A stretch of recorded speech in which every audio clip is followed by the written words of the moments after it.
జరుగుతుంది. తెలంగాణ రాష్ట్ర ప్రభుత్వం మహిళలకు ఇచ్చినటువంటి హామీలను నెరవేర్చకుండా దాటవేస్తుంది. ఏదైతే మోసపూరితమైనటువంటి మాటలు చెప్పి మహిళలు వేసినటువంటి ఓట్లను మీరు ఆసరాగా తీసుకుని ఈరోజు అధికారంలోకి రావడం జరిగింది. రాష్ట్ర వ్యాప్తంగా పెద్ద ఎత్తున మహిళలందరూ కూడా పోరాటానికి సిద్ధమవుతున్నారు. మీరు హామీ ఇచ్చి 21 నెలలు అవుతున్నది. నేను అధికారంలోకి రాగానే ప్రతి మహిళకు 2500 రూపాయల పెన్షన్ ఇస్తా అని చెప్పేసి కళ్ళబొల్లి మాటలు చెప్పడం జరిగింది. ఇప్పటికీ మాకు 21 నెలలకు సంబంధించి 52,500 రూపాయలు ఈ రాష్ట్ర ప్రభుత్వం ప్రతి మహిళకు బాకీ ఉన్నది. తెలంగాణ రాష్ట్ర ప్రభుత్వంలో ఉన్నటువంటి ఈ ప్రభుత్వంలో మహిళా మంత్రులు ఒకసారి ఆలోచించాలి. సోనియా గాంధీ గారు ఆలోచించాలి, ప్రియాంక గాంధీ గారు ఆలోచించాలని చెప్పేసి మేము రిక్వెస్ట్ చేస్తున్నాం. మేము సోనియా గాంధీ గారికి లెటర్స్ రాయడం కూడా జరిగింది. సోనియా గాంధీ గారు, ప్రియాంక గాంధీ గారు ఈ రాష్ట్ర పర్యటనకు ఎలక్షన్స్ సందర్భంలో ఎలక్షన్స్ ముందు వచ్చినప్పుడు మీరు కూడా హామీ ఇవ్వడం జరిగింది. మీరందరూ ఇప్పుడు ఏం చేస్తున్నారు?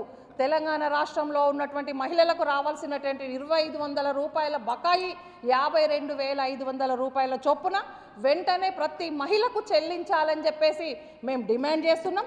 లేకపోతే ఈరోజు మీ లెటర్ ద్వారా చేసినటువంటి ఈ నిరసనను రాష్ట్ర వ్యాప్తంగా గల్లీ గల్లీ నిరసన వ్యక్తం చేసి ఢిల్లీ దాకా నిరసన వ్యక్తం చేస్తామని చెప్పేసి తెలంగాణ జాగృతి పక్షాన మేము డిమాండ్ చేయడం జరుగుతున్నది.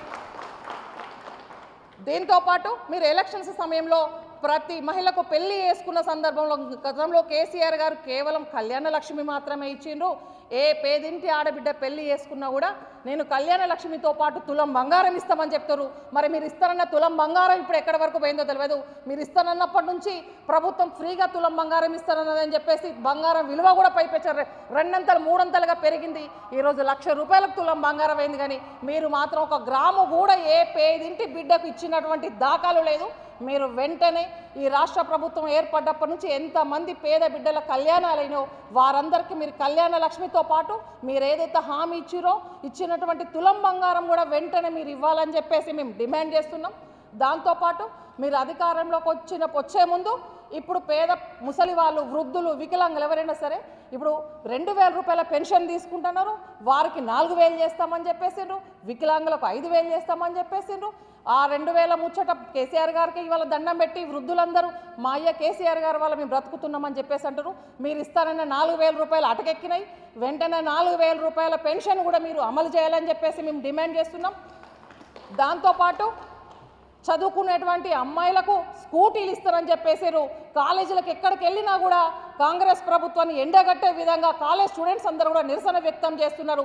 మాకు ఇస్తున్నటువంటి స్కూటీలు ఏమైందని చెప్పేసి కవితక్క గారు ఏ మీటింగ్కి వెళ్ళినా అక్క మా తరఫున మీరు స్కూటీల కోసం కొట్లాడండి, అడగండి అని చెప్పేసి పెద్ద ఎత్తున విద్యార్థులందరూ కూడా కవితక్క దగ్గరకు వచ్చి రిక్వెస్ట్ చేయడం జరుగుతుంది. ఈరోజు తెలంగాణ జాగృతి పక్షాన మేము స్కూటీలు వెంటనే ఇవ్వాలని చెప్పేసి డిమాండ్ చేస్తున్నాం. కాలేజీ విద్యార్థులందరూ త్వరలో నిరసనకు దిగబోతున్నారు. మీరు వెంటనే స్కూటీలు ఇవ్వకపోతే మాత్రం ఈరోజు రాష్ట్ర వ్యాప్తంగా ఉన్నటువంటి మహిళా విద్యార్థులందరూ కూడా నిరసనకు దిగడం జరుగుతుంది. సోనియా గాంధీ గారు మీరు ఎక్కడున్నా ఈ తెలంగాణ రాష్ట్ర ప్రభుత్వానికి మీరు ఇచ్చినటువంటి హామీలు వెంటనే అమలు చేసే విధంగా ఈ రాష్ట్ర ప్రభుత్వాన్ని మీరు ఒప్పించాలని చెప్పేసి మేము రిక్వెస్ట్ చేస్తున్నాం. మీరు వెంటనే 2,500 రూపాయలు ఇవ్వాలి. 2,500 రూపాయల పెన్షన్ ఇవ్వకపోతే మాత్రం మా నిరసనలు చాలా ఉధృతంగా ఉంటాయి. మహిళల కళ్ళు తెరిస్తే మా ఉగ్ర రూపం ఎట్లుంటుందో కూడా ఈ రాష్ట్ర ప్రభుత్వం, ఈ కాంగ్రెస్ ప్రభుత్వం, కాంగ్రెస్ పార్టీ వాళ్లకు మహిళల ప్రభావం ఎట్లా ఉంటుందో కూడా మేము రుచి చూపిస్తామని చెప్పేసి ఈ సందర్భంగా తెలియజేస్తున్నాం. ఖచ్చితంగా మీరు ఇచ్చినటువంటి మహిళలకు సంబంధించిన 2,500 రూపాయల పెన్షను, తులం బంగారం, స్కూటీలు, వృద్ధులకు ఇచ్చేటువంటి 2,000 రూపాయలను 4,000 రూపాయలు చేస్తున్న పెన్షను వెంటనే అమలు చేయకపోతే తెలంగాణ జాగృతి పక్షాన త్వరలో కవితక్క గారి ఆదేశాల మేరకు మేము గల్లీ గల్లీన నిరసన వ్యక్తం చేస్తామని చెప్పేసి డిమాండ్ చేస్తూ థ్యాంక్ యూ సో మచ్.